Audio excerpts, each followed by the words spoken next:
जन्माष्टमी में जो व्रत में पानी पीते हैं और उपवास में साबूदाना खाते हैं तो उनके लिए यह साबूदाने की रोटी और चटनी है। दही और मूंगफली की चटनी है और साबूदाना मूंगफली की रोटी है। यह रोटी बनाने में भी आसानी है, झटपट से बन जाता है और काफ़ी हेल्दी रहता है। इसे खाने के बाद पूरे दिन एंजॉय कर सकते हैं, भूख बिल्कुल नहीं लगती है, ऐसा लगता ही नहीं कि व्रत हैं।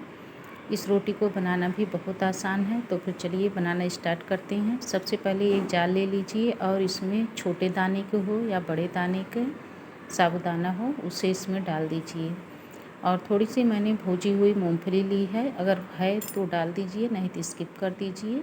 आधा चम्मच इसमें डाल दीजिए काली मिर्च। काली मिर्च इसलिए खड़ा डाला गया है कि जब हम साबूदाना को ग्राइंड करेंगे उसके साथ सारी चीज़ें एक साथ ग्राइंड हो जाएगी। मूंगफली मैंने रोस्ट करके लिया है। यह रोस्ट करने के बाद जब ग्राइंड करते हैं तो अलग से ही एक फ्लेवर आ जाता है, कच्चा हमें नहीं रोस्ट करना है। साबूदाना में इसे ग्राइंड कर लीजिए या फिर अलग इसे ग्राइंड कर सकते हैं। मैं एक साथ ग्राइंड कर रही हूँ, इसलिए सारी चीज़ें एक ही साथ में ग्राइंड करूँगी।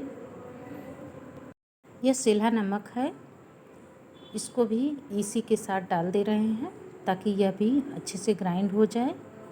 यह सेंधा नमक पाउडर नहीं है, सेंधा नमक ये टुकड़े टुकड़े में रहता है तो अच्छा रहता है। जो पाउडर बना के देते हैं उसमें गारंटी नहीं रहती है कि पूरा सेंधा नमक ही रहता है या फिर नॉर्मल नमक डाल देते हैं। मैंने इसे ग्राइंड कर लिया है, हल्का सा दरदरापन है, बस इसी तरह से हमें चाहिए। सारी चीज़ें ग्राइंड हो गई है।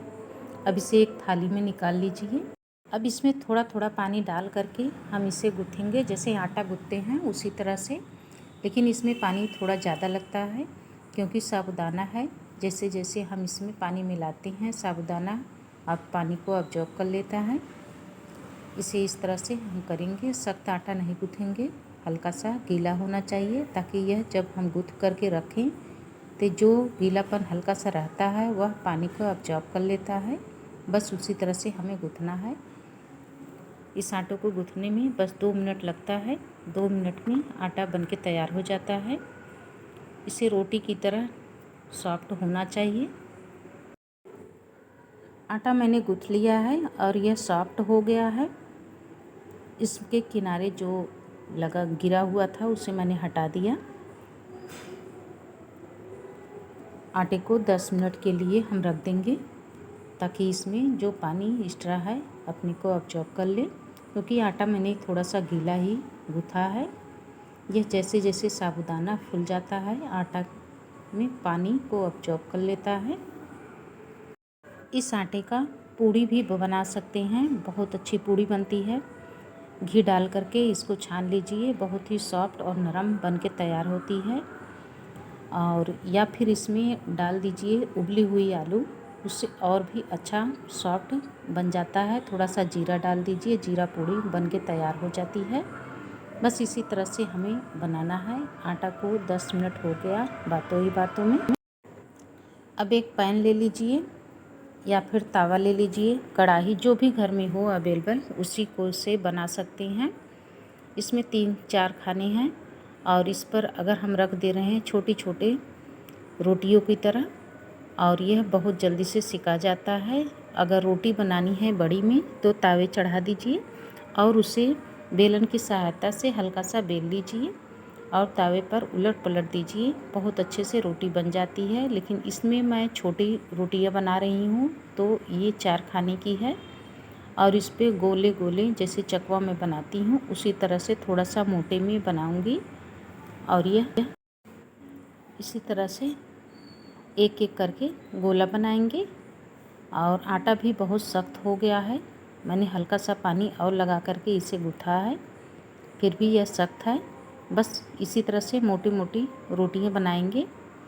ये चकवा की तरह मैं बनाई हूँ और हथेली की सहायता से इसे दबा दीजिए, एक एक इस तरह से रख दीजिए। ये इसी के आकार में गोले में शेप में आ जाता है। क्योंकि मैंने छोटा छोटा बनाया है तो चकवा के ही रूप में यह छोटे छोटे रोटियां मोटी मोटी बनती हैं।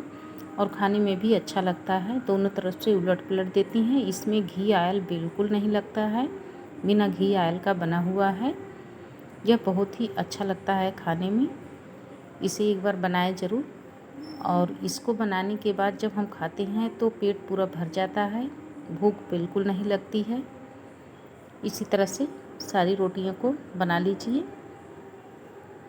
इसे 2 मिनट के लिए ढक दीजिए। फिर इसके बाद उसे हटा करके फिर से पलट दीजिए। यह बहुत अच्छी से सिक जाती है।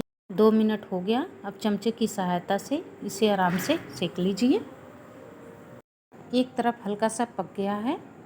अब इसे दूसरी तरफ पलट दीजिए। इसे दोनों तरफ से 2 बार उलट पलट देंगे। यह बहुत जल्दी से पक जाता है और हल्का हल्का फूल जाता है। ये देखिए, कलर भी दिखाई दे रहा होगा। यह हल्का सा ब्राउन हो गया है। बस इसी तरह से चाहिए। ये दोनों तरफ से सिक गया, बहुत अच्छा है। अब इसे एक एक करके निकाल लीजिए। दोनों तरफ मैंने 2 बार इसे सेका है। यह बहुत अच्छा पका हुआ है। इसे चटनी से खाएं या दही से खाएं या फिर आलू की भुजिया बना लें जीरा डाल के, उससे भी अच्छा लगता है। लेकिन मैं चटनी से इसे बनाई हूँ खाने के लिए और यह बहुत अच्छा बन के तैयार हुआ है। यह काफ़ी चटपटा है और कम ही सामानों में बन भी जाता है। घर में दही अवेलेबल रहती है और दही डाल देते हैं तो चटनी खट्टी हो जाती है। कुछ लोग टमाटर खाते हैं, कुछ लोग नहीं खाते हैं। दही अक्सर व्रत में खाया जाता है और इसकी चटनी भी काफ़ी खट्टी हो जाती है। यह चटनी बनाने के बाद अच्छा लगता है, चटपटा रहता है। सेंधा नमक डाल दीजिए, काली मिर्च डाल दीजिए और यह चटनी बनके तैयार हो गई। इस चटनी के साथ इसे खाइए। साबूदाने की रोटी बहुत अच्छी बनके तैयार हुई है। मैंने छोटी छोटी और मोटी रोटी बनाई है। आपको अगर यह रोटी पसंद आई हो तो कमेंट करके ज़रूर बताइएगा। मैं ऐसी रेसिपी व्रत में लाती रहूँगी। सबसे ख़ास बात यह है कि इसमें न तो कोई ऑयल पड़ा है न घी पड़ा हुआ है और यह फिर भी बहुत अच्छा बनके तैयार हुआ है। इस तरह से आप भी एक बार बनाएं और यह खाने में भी काफ़ी हेल्दी है।